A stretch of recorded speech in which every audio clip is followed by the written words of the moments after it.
ఈరోజు జగన్మోహన్ రెడ్డి గారు చెప్పినట్టు దేశం మొత్తం ఆంధ్రప్రదేశ్ వైపే చూస్తుంది అని లండన్ వెళ్తూ ఐపాక్ అభినందన సభలో చెప్పిన మాట నిజమైంది. చంద్రబాబు నాయుడు గారు, పవన్ కళ్యాణ్ గారు కూటమి దేశం గర్వించదగ్గ ఈరోజు దేశంలో ఏమవుతుందో, దేశంలో ఎన్ని వస్తున్నాయో మర్చిపోయి ఆంధ్రప్రదేశ్లో మొత్తం టోటల్గా మాట్లాడుకునే విధంగా రాష్ట్రంలో కనివిని ఎరగని మెజార్టీతో ఒక్కొక్క సీటు గెలుస్తుంటే 30,000, 40,000, 50,000, 70,000 పైచలకు మెజార్టీలతో జనాలు ఒక కసితో గవర్నమెంట్ని ఓడించడానికి ఏ ఓటైతే వేశారో ప్రతి ఒక్కరికి, రాష్ట్ర ప్రజలకు అందరికీ కూడా పేరు పేరున పాదాభివందనాలు, ప్రత్యేక కృతజ్ఞతలు. ఎందుకంటే మేమందరం మొత్తం టోటల్గా ఆర్పీ గారు అవ్వచ్చు, అందరం కూడా చంద్రబాబు నాయుడు గారు రావాలా, పవన్ కళ్యాణ్ గారు రావాలా, లేకపోతే పాలన మేము ఒక పార్టీ రావాలా, పార్టీ ఓడిపోవాలా కాదు. రాష్ట్రంలో ఈరోజు అంధకార పాలన, రౌడీజం పాలన, ఒక సైకో పాలన పోవాలి. చంద్రబాబు గారి రాజధాని రావాలి, రాజధాని కట్టాలి. విశాఖపట్నం ఫైనాన్షియల్గా ఒక సినీ హబ్గా మొత్తం డెవలప్ అవ్వాలి. రాష్ట్రం మొత్తం టోటల్గా 5 సంవత్సరాలు అధోగతి పాలైపోయింది. పోలవరం మొత్తం టోటల్గా నాశనం అయిపోయింది అని దాని మీద చంద్రబాబు నాయుడు గారు ఏదైతే రావాలనుకున్నామో, కూటమి రావాలనుకున్నామో, ప్రజలు ఒక్కటి మాత్రం గుర్తుపెట్టుకోరు, దేశంలోనే కాదు ప్రపంచంలోనే ప్రజలు తిరగబడితే ఎవరు తట్టుకోలేరు. రాత్రి 1 గంట దాకా మేము ఆ రోజు చెప్పాం, తిండనక తిప్పలనక పిల్లలకు పాలు లేకపోయినా ఓటు వేసి మేము ఆ రాష్ట్రాన్ని మేము కాపాడుకుంటామని చెప్పి చంద్రబాబు నాయుడు గారు, పవన్ కళ్యాణ్ గారు కూటమిని గెలిపించడానికి ఆ రాత్రి అనక దేశం విడిచి దేశం వచ్చారు. అందరూ వచ్చి ఈరోజు బంపర్ మెజార్టీతో 165 పైచిలకు సీట్లు ఇచ్చారు. మేము ముందే ఆ రోజు అన్నాం, వేవు కొడితే మాత్రం 150 నుంచి 160 సీట్లు వస్తాయని కేకే సర్వే చెప్తే కేకే సర్వేని సమర్థించాం. Yes, correct. ఆరా మస్తాన్ గారి సర్వే అమ్ముడుపోయింది. ఆరా మస్తాన్ గారు వైసీపీకి అమ్ముడుపోయాడు. 2 రోజుల ముందు ఆల్రెడీ జెడ్పీటీసీ వైసీపీ వాళ్ళందరూ సన్మానం చేశారు, అది కూడా చెప్పడం జరిగింది. కానీ ఈరోజు ప్రజలు నిజం చేసి ఈరోజు మొత్తం ఏదైతే మొత్తం టోటల్గా ఉందో 165 సీట్లు గెలవడం. ఈరోజు చంద్రబాబు నాయుడు గారు 9వ తారీఖు ప్రమాణ స్వీకారం చేస్తాడని ఏదైతే అన్నామో, మా వ్యక్తిగత సమాచారం ప్రకారం 9వ తారీఖు నాడు ఆయన ప్రమాణ స్వీకారం చేస్తారని మాకు సమాచారం ఉంది. ఆయన ఏ నిర్ణయం తీసుకుంటారో, పవన్ కళ్యాణ్ గారు ఏ నిర్ణయం తీసుకుంటారో, ప్రజలు వాళ్ళకి ఇచ్చిన మ్యాండేటరీ 165 సీట్లు కూటమికి ఇచ్చారు. ఈరోజు మొత్తం రాష్ట్రం ఆంధ్రప్రదేశ్లో ఈరోజు మన రాజధాని మనకు పూర్తవుతుంది, పోలవరం పూర్తవుతుంది. విశాఖపట్నం ఏ మాట అయితే అన్నామో ఆ మాట ప్రకారం గవర్నమెంట్ స్టూడియోలు కానీ విశాఖపట్నం మొత్తం టోటల్గా ఇక్కడ బాగుండాలి, అక్కడ బాగుండాలి.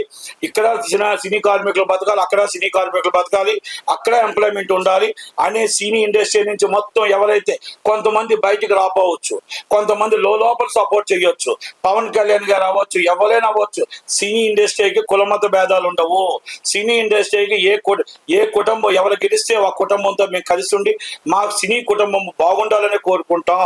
అలాంటి విషయాల్లో సినిమా మేము ముందుకు రావచ్చు, కొంతమంది మా వెనకాల ఉండొచ్చు, లేకపోతే కొంతమంది రాకపోవచ్చు. కానీ ఏ మాట చెప్పినా మా సినీ అభివృద్ధి కోసం చంద్రబాబు నాయుడు గారు, లోకేష్ గారు ఏ మాట అయితే ఇచ్చారో ఆ మాట కట్టుబడి ఉంటారు. కట్టుబడి మా ఇండస్ట్రీ బాగుంటుంది, మా ఇండస్ట్రీ కూడా ఈరోజు నిలబడతాం.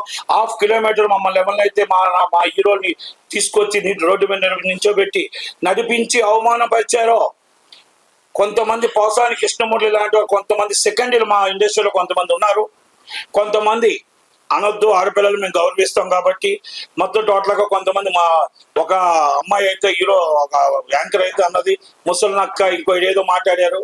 నేను ఒకటే చెప్తున్నా, మీ తల్లిని తండ్రిని ఆ ముసలినక్క కింద మీరు చూస్తున్నారా? తల్లి శ్యామలమ్మ, నేను ఒకటే అడుగుతున్నా, ఇప్పటికీ కూడా మీకు నేను ఒక ఆడపిల్లగా ఒక ఇండస్ట్రీలో ఒక ఆర్టిస్ట్గా మీకు ఒకటే చెప్తున్నా, మీ తల్లిదండ్రులు మీ ఇచ్చిన పెంపకం అయితే మా తల్లిదండ్రులు మమ్మల్ని ఇచ్చిన పెంపకం అయితే తెలుసా? మేము ఎదుటి వాళ్ళకి గౌరవించడం, చంద్రబాబు నాయుడు గారిని, పవన్ కళ్యాణ్ గౌరవించడం. అప్పుడు 14 సంవత్సరాలు చీఫ్ మినిస్టర్ చేసిన వ్యక్తికి నువ్వు ఈ విధంగా మాట్లాడావంటే మీ తల్లికి ఇస్తున్న మర్యాద ఏంటో, మీ తండ్రికి ఇస్తున్న మర్యాద ఏంటో, అలాగే నువ్వు అంత టోటల్గా మీ తల్లిదండ్రులు నేర్పించిన సంస్కారం ఇది, అది నీ విజ్ఞతగా వదిలేస్తున్నా. ఇలాంటి వాళ్ళని మనం సినిమా ఇండస్ట్రీలో మన అవసరమా అనేది నిర్మాతలు కూడా ఆలోచించుకోవాలి. ఎందుకంటే నేను ఒకటే, మాకు మీలాగా నేను అండం మాకు వచ్చు, కానీ మాకు సంస్కారం అడ్డు వస్తుంది కాబట్టి మేము మీకే వదిలేస్తున్నాం విజ్ఞతకి. ఒకటి వాసానికి కృష్ణమూర్తి గారు చెప్తున్నాం, వ్యక్తిగతంగా ఎన్నో వెళ్ళాడు ఆయన, ఎన్నో వ్యక్తిగతంగా వెళ్ళాడు. ఆయన ఏమన్నాడంటే నేను సంపాదించుకున్న డబ్బు అన్నాడు. ఎవరు సంపాదించుకున్న డబ్బు? త్వరలోనే గవర్నమెంట్ వస్తుంది, ఆ గవర్నమెంట్ ఫామ్ చేసిన తర్వాత అందరి మీద ఎంక్వైరీ నడుస్తుంది. అలాగే ఎంవివి సత్యనారాయణ గారు మన నిర్మాత అవ్వచ్చు, విశాఖపట్నంలో వచ్చిన భూములు లాక్కున్న భూములు కానీ అన్ని కూడా ఆయన మీద, వాళ్ళ భార్యను కిడ్నాప్ చేసిన 48 గంటల కేసు రీఓపెన్ చేస్తాం.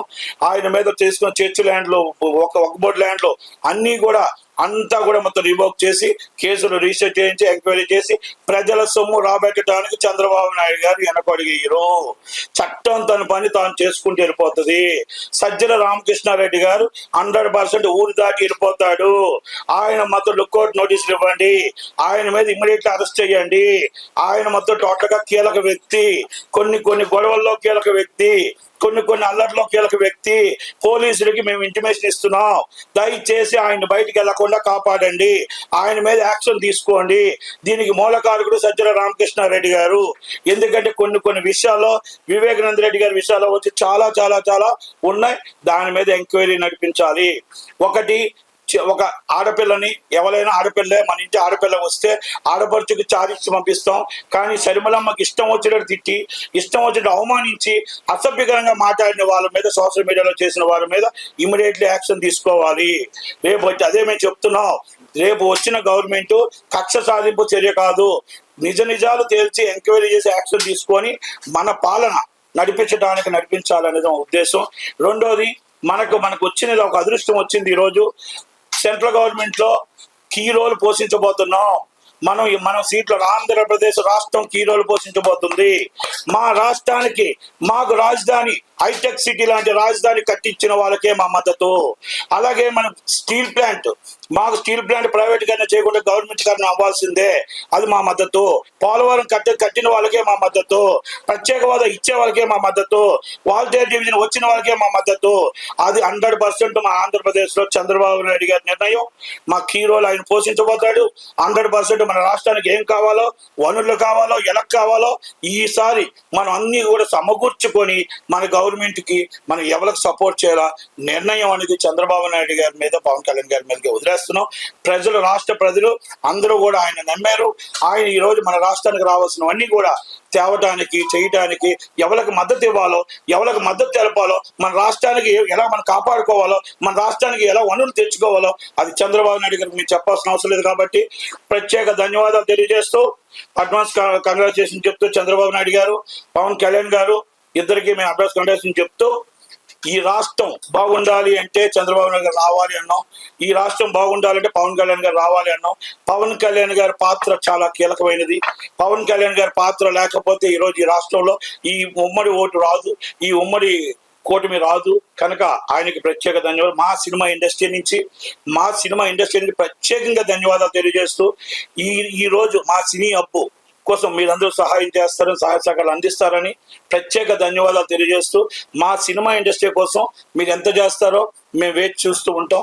Thank you very much. Lokesh గారు మరీ ప్రతి విషయంలో కూడా మాకు అండగా ఉన్నారు. మాకు అండగా మేము మీకున్నాం, మీరు మాకున్నారు. కనుక మీరు ఇచ్చిన మాట మాకు తెలుసు. కనుక మా ఇండస్ట్రీ కోసం మీరు ఏం చేస్తారో మీకోసం మేము వెయిట్ చేస్తూ ఉంటాం. Thank you very much. Thank you.